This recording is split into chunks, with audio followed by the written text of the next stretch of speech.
મિત્ર, આજના આ વેદ પાઠશાળા કાર્યક્રમમાં આપનું સ્વાગત કરીએ છીએ. વેદ પાઠશાળા પ્રભુના વચનની ઉજાળે જીવનને પ્રકાશે મોજ પથને. વેદ પાઠશાળા પ્રભુના વચનની ઉજાળે જીવનને પ્રકાશે મોજ પથને. વેદ પાઠશાળા. આ કાર્યક્રમ દ્વારા આપને ઈશ્વરના પવિત્ર વચનોનું જ્ઞાન મળશે અને બાઇબલની વિસ્તૃત માહિતી પણ મળશે. તો આવો પ્રભુનો સંદેશ તેના સેવક પાસેથી સાંભળીએ. વહાલા શ્રોતા મિત્ર, આજના આપણા આ વેદ પાઠશાળા નામક કાર્યક્રમમાં આપનું સ્વાગત કરું છું. આપણો અભ્યાસ હવે નવા કરારના અંતમાં પિત્તરના 2 પત્રો સુધી આવી પહોંચ્યો છે. જો તમે આજે પહેલીવાર આ કાર્યક્રમ સાંભળી રહ્યા છો તો હું તમને જણાવી દઉં કે આ કાર્યક્રમમાં આપણે એક પછી એક બાઇબલના તમામ પુસ્તકોનો અભ્યાસ કરી રહ્યા છીએ. અને આ છેલ્લા 2 પત્રો તમે વાંચશો તો તમને એ પિત્તરની ઓળખાણ થશે જે પ્રેરિતોના કૃત્યોના પિત્તર અને સુવાર્તાઓના પિત્તર કરતાં જુદો જ છે. નવા કરારમાં આપણે પિત્તરના 3 પ્રકારના વ્યક્તિત્વ જોઈ શકીએ છીએ.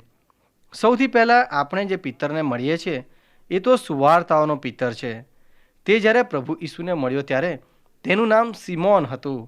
અને જ્યારે તેના ભાઈ આંદ્રિયાએ તેની પ્રભુ ઈસુ સાથે ઓળખાણ કરાવી ત્યારે ઈસુએ તેને કહ્યું, હવેથી તું કેફાસ કહેવાશે, જેનો અર્થ છે ખડક.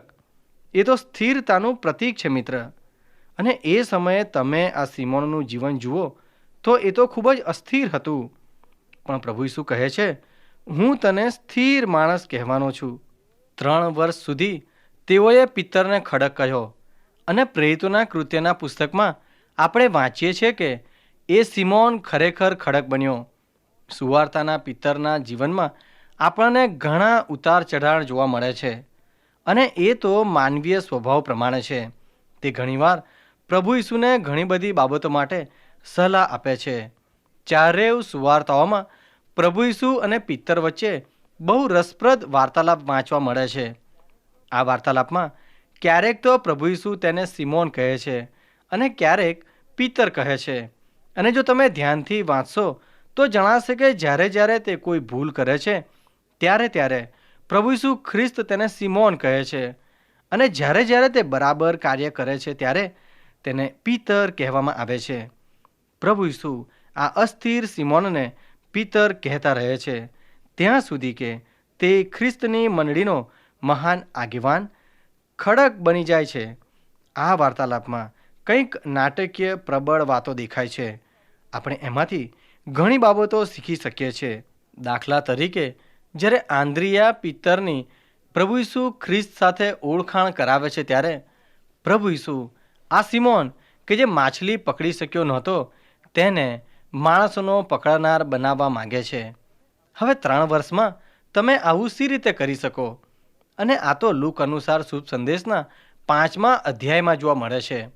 જ્યારે પ્રભુ ઈસુ ખ્રિસ્ત પિત્તરની હોડીને માછલીઓથી ભરી દે છે ત્યારે તેઓ તેને કહે છે, માછલી પકડવાનું છોડી દે અને પિત્તર માણસોને પકડનાર બન. અને બીજા અર્થમાં પ્રભુ ઈસુ ખ્રિસ્ત પિત્તરને કહેવા માગે છે કે જો તારે માણસોના પકડનાર બનવું હોય તો પિત્તર તારે આ વાતો યાદ રાખવી પડશે. એ તો માછીમાર તું તો નથી, પણ હું છું અને હું તારી સાથે છું. તું માછલી પકડી શકતો નથી, પણ હું પકડી શકું છું અને હું તારી સાથે છું. હું તારી સાથે હોડીમાં છું. તું માછલી કે માણસોને પકડવા માગતો નથી, પણ જ્યારે હું તારી સાથે છું ત્યારે તારી અનિચ્છા ઈચ્છામાં ફેરવાઈ જશે. અને પ્રભુ ઈસુએ સેવાના આ રહસ્યો પિત્તરને એટલા માટે શીખવાડ્યા કે તે કોઈક દિવસે પોતાના જીવન તરફ દ્રષ્ટિ કરીને કહી શકે કે આ બધું મેં નથી કર્યું, પણ પ્રભુ ઈસુએ કર્યું છે, કારણ તેઓ મારી સાથે હતા. હવે મિત્ર, લૂક અનુસાર શુભ સંદેશના 22મા અધ્યાયની 31થી 38મી કલમમાં બહુ અદ્ભુત વાર્તાલાપ જોવા મળે છે. પ્રભુ ઈસુ પોતાના શિષ્યોની સાથે ઉપલી મેળીમાં છે અને તેઓ પિત્તરને કહે છે, સિમોન સિમોન, સાંભળ, જેમ ઘઉંને ચાળવામાં આવે છે તેવું જ તમારા બધા માટે કરવાની શૈતાને પરવાનગી મેળવી લીધી છે. પણ તારો વિશ્વાસ ડગી ન જાય તે માટે મેં તારા માટે પ્રાર્થના કરી છે. જ્યારે તું મારા તરફ પાછો ફરે ત્યારે તારા સાથી ભાઈઓને દ્રઢ કરજે. પિતરે જવાબ આપ્યો, પ્રભુ, હું તારી સાથે જેલમાં જવા અને મરવા પણ તૈયાર છું.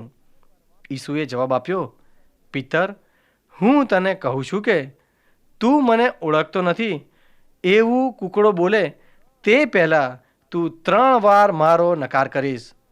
પ્રભુ ઈસુએ પિતરને કહ્યું કે જ્યારે તારું બદલાણ થાય ત્યારે. પ્રભુ ઈસુ શું કહેવા માગતા હતા? પ્રભુ ઈસુની આ વાત મારા મનમાં 2 પ્રશ્નો ઊભા કરે છે. એક તો બદલાણ શું છે, અને બીજું પિતર ક્યારે બદલાણ પામ્યો. હવે મિત્ર, આપણે પ્રેરિતોના કૃત્યના શરૂઆતના અધ્યાયોમાં પણ જણાવવામાં આવ્યું છે કે પસ્તાવો કરો અને ઈશ્વર ભણી ફરો, જેથી તમારા પાપો ભૂંસી નાખવામાં આવે. આનો શું અર્થ છે? હવે શબ્દસઃ અર્થ તો એ છે કે એકદમ ઊંધા થઈ જવું, એટલે કે એકદમ બદલાઈ જવું. હવે પિતરને આવો અનુભવ ક્યારે થયો? પિતર તો 3 વર્ષથી પ્રભુ ઈસુની સાથે જ છે, અને અત્યારે તે બીજા શિષ્યોની સાથે પ્રભુ ઈસુ સામે ઉપલી મેળીમાં બેઠો છે, અને તેઓ તેને કહે છે, પિતર, જ્યારે તું મારી તરફ પાછો ફરે તારે તારા ભાઈઓને દ્રઢ કરજે. બદલાણ એ તો દરેકને માટે જુદું જુદું છે. કેટલાક એક જ પળમાં બદલાણ પામે છે, તો કેટલાકને વર્ષો લાગી જાય છે. હવે એક જુવાન પાળકે પોતાના જીવન વૃત્તાંતમાં લખ્યું કે જ્યારે તેઓ પોતાની પાળકીય સેવાના શરૂઆતના વર્ષોમાં હતા ત્યારે પ્રભુ ઈસુના આ શબ્દોએ તેમના હૃદયને વીંધી નાખ્યું અને તેમનું બદલાણ થયું. પ્રિય મિત્ર, આ તો બધાને માટે શક્ય છે. મંડળીના લોકો માટે તેમજ પાળકોને માટે પણ શક્ય છે. શું મિત્ર, તમે બદલાણ પામ્યા છો? બદલાણ વિશે તમે શું માનો છો? એ તો કોઈ મંડળીના સભ્ય બનવું એ નથી, કે પછી આત્મિક જાગૃતિની સભાઓમાં હાથ ઊંચો કરવો, કે પછી બાપ્તિસ્મા લેવું એ નથી. એ તો એકદમ બદલાઈ જવાનો અનુભવ છે. એ તો તમારા જીવનમાં ક્રાંતિ લાવી દે છે. શું તમે તમારા જીવનમાં આવા બદલાણનો અનુભવ કર્યો છે? સંત પિતરને ક્યારે આવો અનુભવ થયો? જો તમે સંત પિતરના જીવનને મૂસા પ્રબોધકના જીવન સાથે સરખાવો તો તમને બદલાણ વિશે ઘણી વાતો જાણવા મળશે. મેં તમને જણાવ્યું હતું મિત્ર કે મૂસા પ્રબોધક 3 બાબતો શીખ્યો. એક તો એ છે કે તે પોતે કંઈ નથી, ત્યારબાદ તે પોતે કંઈક છે, અને છેલ્લે ઈશ્વર એવી વ્યક્તિ કે જે પોતે કંઈ નથી એવું માનતા શીખી હોય તેની મારફતે કાર્ય કરી શકે છે. અને મૂસા પ્રબોધકને આ વાતો શીખતા 40 વર્ષ લાગ્યા. આપણે કહી શકીએ કે સંત પિતરે પણ આ 3 પાઠ શીખ્યા છે. જો કે એ માટે તેને 40 વર્ષ ન લાગ્યા. સંત પિતરને પોતે કંઈ નથી એ શીખવા માટે કેટલો સમય લાગ્યો? જો તમે સંત પિતરના આ 3 વ્યક્તિત્વને જુઓ તો પિતર જે સમયે પ્રભુ ઈસુને મળ્યો અને તેમણે તેને ખડક કહ્યો, ત્યાંથી માંડીને તે જ્યારે બહાર અંધારામાં જઈને પોક મૂકીને રડ્યો ત્યાં સુધીના સમયમાં, અથવા તો તે સુધીના સમય દરમિયાન એ શીખ્યો કે તે પોતે કંઈ જ નથી. પ્રભુ ઈસુએ ઉપલી મેળીમાં તેને કહ્યું કે કૂકડાના બોલતા પહેલાં તું 3 વાર મારો નકાર કરશે, અને એમ જ થયું મિત્ર. અને લુક અનુસાર શુભ સંદેશ જણાવે છે કે છેલ્લી વાર તેના નકાર કરતાની સાથે જ કૂકડો બોલ્યો, અને તે સમયે પ્રભુ ઈસુને ન્યાય સભામાં લઈ જવામાં આવતા હતા. તેમને મારવામાં આવેલો, તેમના માથા પર કાંટાનો મુંગટ પહેરાવવામાં આવ્યો હતો. પ્રિય મિત્ર, વિચાર કરો કે પ્રભુ ઈસુની કેવી હાલત હશે. આવા સમયે પ્રભુ ઈસુની તથા પિતરની નજર એક થાય છે. અને તમને શું લાગે છે પિતરને શું થયું હશે? તરત જ પિત્તર બહાર અંધારામાં ગયો અને પોક મૂકીને રડ્યો, અને એ સમયે તે શીખ્યો કે તે પોતે પ્રભુ ઈસુ વગર કંઈ જ નથી. પહેલી ધન્યતા આ છે. આત્મામાં જેઓ રાખ છે તેઓને ધન્ય છે. આનો શો અર્થ થાય મિત્ર? એનો અર્થ એ છે કે જેઓ જાણે છે કે પોતે કંઈ નથી, ઈશ્વરથી અલગ પોતે કંઈ નથી, તેઓને ધન્ય છે. સંત પિત્તર આ સમયે આનું મોટું ઉદાહરણ આપે છે. પોતાના પુનરુત્થાન પછી પ્રભુ ઈસુ પોતાના પૃથ્વી પરના ભાઈ યાકૂબને મળ્યા. એ આપણે યાકૂબના પત્રમાં જોયું, અને એના લીધે યાકૂબનું બદલાણ થયું. પ્રભુ ઈસુ પોતાના 12 શિષ્યો સમક્ષ પણ 2 વાર પ્રગટ થયા. ત્યારબાદ 500 ભાઈઓને એક જ સમયે દેખાયા, અને ત્યારબાદ તેઓ પિત્તર સમક્ષ પ્રગટ થયા. એ વિશે આપણે યોહાન અનુસાર શુભ સંદેશના 21મા અધ્યાયમાં વાંચીએ છીએ. આ સમયે પ્રભુ ઈસુ પિત્તરને પૂછે છે, પિત્તર, શું તું મારા પર બાકીનાઓ કરતાં વધારે પ્રેમ રાખે છે? આ 7 માણસો ઉપલી મેળીમાં પણ હતા, જેમની સામે પ્રભુ ઈસુએ કહ્યું હતું કે પિત્તર, તું મારો નકાર કરશે.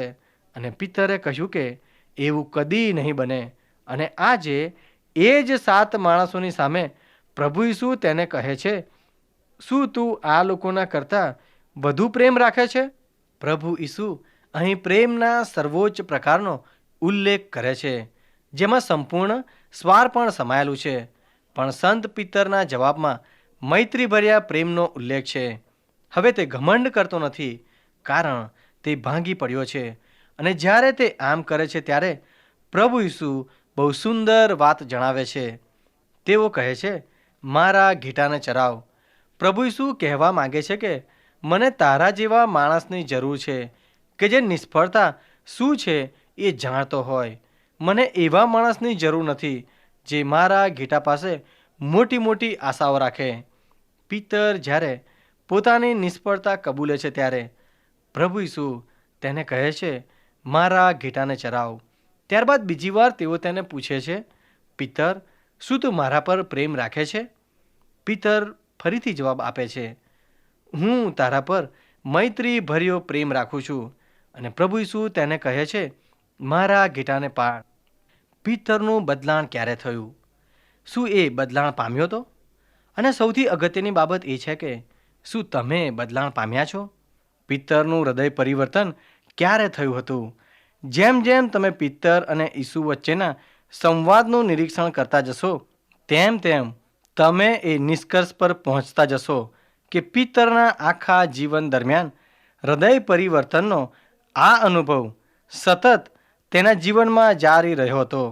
જ્યારે તમે શુભ સંદેશ વાંચો છો ત્યારે તમે શુભ સંદેશમાંના પિત્તરનું અવલોકન કરો, અને ત્યારબાદ પ્રેરિતોના કૃત્યોનું પુસ્તક વાંચો. ત્યાં તમે જુદા જ પ્રકારના પિત્તરને જોશો.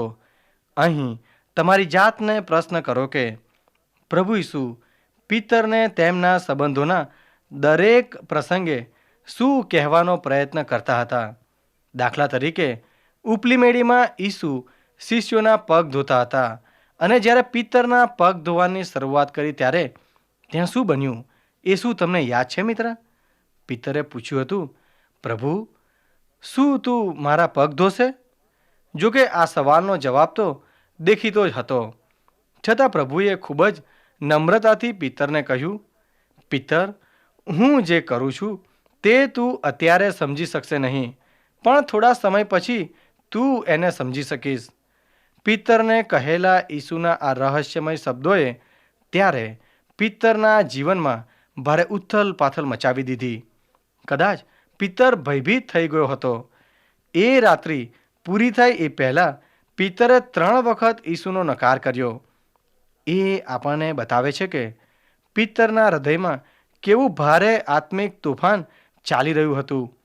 ઈસુએ તેને કહ્યું, પિત્તર, તારા જીવનમાં હું જે કરી રહ્યો છું તે તું અત્યારે નહીં સમજી શકશે, પણ પછી તું તે સમજી શકીશ. ઈશ્વરના વચનોમાંથી આ વચનો કદાચ તમારા પણ હોય તો નવાય નહીં. ઘણી બધી વખત ઈશ્વર તેના લોકોના જીવનમાં એવા કાર્યો કરે છે કે આપણે એ સમજી શકતા નથી અને વિચારીએ છીએ કે શા માટે ઈશ્વર એવું કરે છે અથવા શા માટે ઈશ્વર આવું થવા દે છે. એવું પણ બની શકે છે કે ઈશ્વર આપણા જીવનમાં જે કંઈ કરે છે અથવા થવા દે છે તે કદાચ અત્યારે આપણે સમજી ના શકીએ પણ પછીથી સમજી શકીએ. પ્રભુ પિત્તર સાથે આ રહસ્યમય શબ્દો બોલ્યા. ત્યારબાદ પિત્તરે કહ્યું, પ્રભુ તું ક્યારેય મારા પગ ધોઈ શકીશ નહીં. ત્યારે પ્રભુએ પિત્તરને કહ્યું કે જો હું તારા પગ ધોતો નથી તો તારો મારી સાથે કોઈ લાગભાગ નથી. આ શબ્દો દ્વારા ઈસુ એ કહેવા માગતા હતા કે શુદ્ધિકરણ કર્યા સિવાય મારી સાથે તારો કોઈ સંબંધ કે સંગત સંભવી શકે તેમ જ નથી. ત્યારે પિત્તરે કહ્યું કે તો પછી તું મને પૂરેપૂરો ધો. પ્રભુએ ત્યારે ખૂબ જ નમ્રતાથી ઉત્તર વાળ્યો હતો કે પિત્તર, સ્નાન કર્યા પછી જ્યારે તું ઘરની બહાર જાય છે ત્યારે બહારની ધૂળ અથવા રચકણ તારા પગોને ગંદી કરી નાખે છે. એટલે ઘરે આવ્યા પછી ફરીથી સ્નાન કરવાની આવશ્યકતા રહેતી નથી. તારે માત્ર પગ જ ધોવાની આવશ્યકતા રહે છે. કેટલાક લોકો આ રૂપકનો અર્થ એવો કરે છે કે પિત્તર સ્નાન કરી ચૂક્યો હતો. એનો મતલબ કે એનું પરિવર્તન થઈ ચૂક્યું હતું. તમે શું વિચારો છો મિત્ર? પિત્તરનું પરિવર્તન ક્યારે થયું હતું? એક વાત તો ખાતરીદાયક છે કે અહીં આપણી પાસે 3 અલગ તરી આવતા પિત્તર છે. શુભ સંદેશમાં પિત્તરનું આધ્યાત્મિક જીવન ઉથલ પાથલોથી ભરપૂર જણાય છે. પરંતુ પ્રેરિતોના કૃત્યના પુસ્તકમાં આપણે જે પિત્તરને મળીએ છીએ એ તદ્દન જુદા જ પ્રકારનો પિત્તર દેખાય છે. આ પિત્તર ઉથલ પાથલવાળો કે બંધ ચાલુ કે ઠંડો ગરમ નથી. પ્રેરિતોના કૃત્યના પુસ્તકમાંનું પિત્તરનું જીવન ગીરી શિખરો અને ખીણોવાળું પણ નથી. કોઈકે કહ્યું છે તેમ અહીં પિત્તરનું જીવન તો ઊંચા મેદાનો પરનું જીવન છે. આ પિત્તર ઘણો સ્થિર છે. એ લથડિયા ખાતો નથી. 50માના પર્વ પછીના પિત્તરમાં પડતી દેખાતી નથી. એનું કારણ તો 50માનો દિવસ છે. પ્રેરિતોના કૃત્યોના પુસ્તકમાંનો પિત્તર તો એવો પિત્તર છે કે જેનો પડછાયો પડવાથી પણ બીમાર લોકો સાજાપણું પામે છે. દરિદ્રી, બીમાર, લંગડા, લૂલા અથવા એવા લોકો જેમને સહારાની જરૂર હોય એવા લોકોને એવી જગ્યાએ રાખવામાં અથવા તો લઈ જવામાં આવતા કે જ્યાં પિત્તરનો પડછાયો તેમના ઉપર પડી શકે. અને જો એવું થતું તો તેઓ સાજા થઈ જતા. એવો પિત્તર આપણે પ્રેરિતોના કૃત્યના પુસ્તકમાં જોઈ શકીએ છીએ. આ બધું મેં તમને એટલા માટે જણાવ્યું મિત્ર કે જ્યારે તમે નવા કરારના અંત ભાગ તરફ આવતા પિત્તરના પત્રો વાંચો ત્યારે તમે ત્રીજા પિત્તરને મળી શકો છો. પિત્તરના પત્રો સુધી આપણે પહોંચી ગયા છીએ. માટે આ પિત્તરને જાણવો એ મહત્વનું બની જાય છે. આ પત્રો જેણે લખ્યા છે એ પિત્તરને જો આપણે જાણી લઈશું તો આ પત્રમાં ઈશ્વર આપણને જે સત્ય શીખવવા ચાહે છે તે જ્ઞાનમાં વધારો થશે. આ છે વૃદ્ધ માણસ પિત્તર. પિત્તરને એ ભાન થયું કે એ કંઈ જ નથી અને એને એ પણ ભાન થયું કે જે કોઈ પોતાને કંઈ પણ ગણતા નથી અથવા તો પોતાને કોઈ વિસાતમાં ગણતા નથી, લાંબા સમય સુધી તેમના દ્વારા ઈશ્વર શું કરી શકે છે. આ પત્રો લખાયા ત્યારે તે વૃદ્ધ બાળક હતો. પિત્તર આ પત્રો લખે છે ત્યારે તે યાકૂબના લખેલા પત્ર અને હિબ્રોને લખેલા પત્રના લેખકની પદ્ધતિ પ્રમાણે લખે છે. પિત્તર સમસ્ત એશિયામાં વિખરાઈ ગયેલા ખ્રિસ્તના યહૂદી વિશ્વાસીઓને સંબોધીને આ પત્ર લખે છે. તેઓ બધા સતાવણીના કારણે આમ તેમ વિખરાઈ ગયા હતા. પિત્તર રોમમાં છે. જ્યારે પિત્તર પોતાના પત્રમાં બાબેલ સંબંધી લખે છે ત્યારે હકીકતમાં તો તે રોમ વિષયક અર્થમાં લખે છે. પિત્તર જાણે છે કે રોમમાં સતાવણી વધુ તંગ બની ગઈ છે. સતાવણી એ પ્રાંતોમાં પણ પ્રસરી ગઈ છે જ્યાં હિબ્રુ વિશ્વાસીઓ વિખરાઈ ગયેલા છે. આ પત્ર લખવા પાછળનો પાળક તરીકે પિત્તરનો પ્રાથમિક ઉદ્દેશ તો એ બધા લોકોને જેઓ ભારે કષ્ટ વેઠી રહ્યા હતા તેઓને દિલાસો અને સાંત્વન આપવાનો હતો. બંને પત્રો લખવા પાછળનું દબાણ આ જ હશે એવું મને લાગે છે. તેના પહેલા પત્રમાં જ પિતરે દુઃખ સહનનો 14 વખત ઉલ્લેખ કર્યો છે. જ્યારે તમે પિતરના પત્રો વાંચવા તરફ આગળ વધી રહ્યા છો ત્યારે વધુ એક બાબતની જાણકારી હું તમને આપવા માગું છું. એ તો એ છે કે પિતર અશિક્ષિત હતો. પિતર લખી કે વાંચી શકવામાં અસમર્થ હતો. એટલા માટે જ એના પત્રના અંતમાં સિલ્વાનસ, જે મારી ધારણા પ્રમાણે વિશ્વાસુ ભાઈ છે, તેની હસ્તક મેં તમારા પર લખ્યું છે એવું આપણને જણાવે છે. પિતર લખી શકતો નહોતો. જ્યારે તમે પિતરના પત્ર વાંચો છો ત્યારે એક બાબતને ધ્યાનમાં રાખજો કે પિતર લખી શકે તેમ ન હતો. અહીંયા તમારી પાસે વૃદ્ધ પાળક અને કદાચ સૌથી મહાન પાળક છે. કેટલીક રીતે જોવા જઈએ તો બીજા કોઈના પણ કરતાં પિતર વધુ શિક્ષિતોમાંનો એક હતો, કારણ કે તેણે ઈસુ ખ્રિસ્ત સાથે 3 વર્ષ ગાળ્યા હતા. આનાથી પણ ચડિયાતું શિક્ષણ તમે બીજે ક્યાં અને કેવી રીતે મેળવી શકવાના હતા? પિતર ભણેલો ન હોવા છતાં પણ વધુ સારો શિક્ષિત માણસ હતો. તેનું સબળ પાસું તો ઈશ્વર સાથે અને વિશ્વાસીઓ સાથેનો તેનો સંબંધ હતો. ઈસુએ આપેલા પડકાર મુજબ પિતરે તેને સોંપેલા વિશ્વાસીઓના ટોળાની સંભાળ તે લેતો હતો. કલ્પના કરી જુઓ, આ વૃદ્ધ પાળક પિતર તેના વિશ્વાસુ ભાઈ સિલ્વાનસની સાથે હાથ જોડીને નીચે બેસીને પોતાના હૃદયના ઊંડાણથી રહસ્યમય સત્યોને ઉચ્ચારી રહ્યો છે, જે પત્રના રૂપમાં આપણી પાસે ઉપલબ્ધ છે. પ્રિય મિત્ર, જ્યારે તમે પિતરના પત્રો વાંચો છો ત્યારે પદ્ધતિસરની દલીલોની અપેક્ષા ન રાખતા કેટલાક અદ્ભુત, ભેદી અને ભક્તિભાવપૂર્ણ મૂલ્યવાન સત્યને જોવા પ્રયત્ન કરજો કે જે ઈશ્વરને અને ઈસુ ખ્રિસ્તને જાણવાની, ઓળખાવાની વાસ્તવિકતા તરફ દોરી જાય છે. પિતર કેટલીક વાર એક વિષય પરથી બીજા વિષય તર જતો હોય તેમ જણાય છે. કેટલીક વાર એવા આધ્યાત્મિક સત્યને દર્શાવે છે કે જે સમજવામાં પણ મુશ્કેલ પડે છે.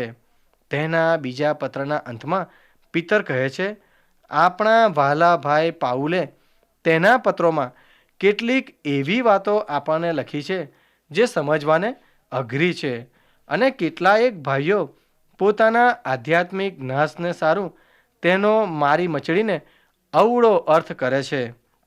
મેં એક વિદ્વાનને આવું કહેતા સાંભળ્યો કે જ્યારે પિતર અને પાઉલ એકબીજાને સ્વર્ગમાં મળશે ત્યારે પાઉલ પિતરની સાથે વાત કરવા ચાહશે, કારણ કે પિતરના પત્રોમાં કેટલીક એવી પણ બાબતો હતી જે સમજવામાં અઘરી હતી.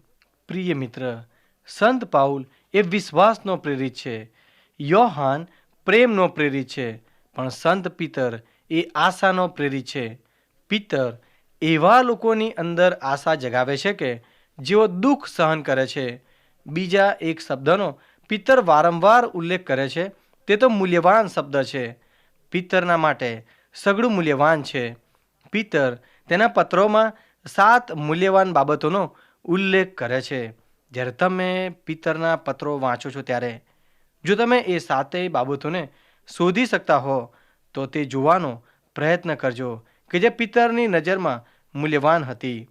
શુભ સંદેશોમાં જે પિતરને આપણે મળીએ છીએ તે તો કદાચ અપવિત્ર માણસ હતો. જ્યારે તેને ઈસુનો મેળાપ થયો, મૂલ્યવાન શબ્દનો ઉપયોગ તેના જીવનમાં તેણે એ સમય દરમિયાન કર્યો હોય એવું લાગતું નથી. પ્રિય મિત્ર, શું તમે તમારા વિશ્વાસમાં પરિપક્વ બની રહ્યા છો? શું તમે એવું શીખ્યા છો કે ઈશ્વર વિના તમે કાંઈ જ નથી? એ જ આધ્યાત્મિક રહસ્ય છે જે આપણે બધાએ શીખવાની જરૂર છે. ત્યારબાદ કબૂલાત કરો કે ઈશ્વર વિના તમે શૂન્ય છો અને તમે ઈશ્વરના સામર્થ્ય વિના કંઈ પણ કરી શકવાને સમર્થ નથી. ત્યાર પછી જ તમે પિતર જે શીખ્યો તે શીખી શકશો કે જે પોતાને વિસાત વગરનો શૂન્ય ગણે છે. પ્રિય શ્રોતા મિત્રો, અમને ખાતરી છે કે આજનો આ કાર્યક્રમ આપને રસપ્રદ લાગ્યો હશે જો આ કાર્યક્રમ આપ નિયમિત રીતે સાંભળશો તો તમારા અંગત જીવનને માટે તે ખૂબ જ લાભદાયી બનશે. જો આપને આ અંગે કોઈ પ્રશ્ન કે મૂંઝવણ હોય અથવા આપ આ કાર્યક્રમને લગતું સાહિત્ય પ્રાપ્ત કરવા માંગતા હોય તો આજે જ તમારા પૂરેપૂરા નામ સરનામા સાથે અમને પત્ર લખશો.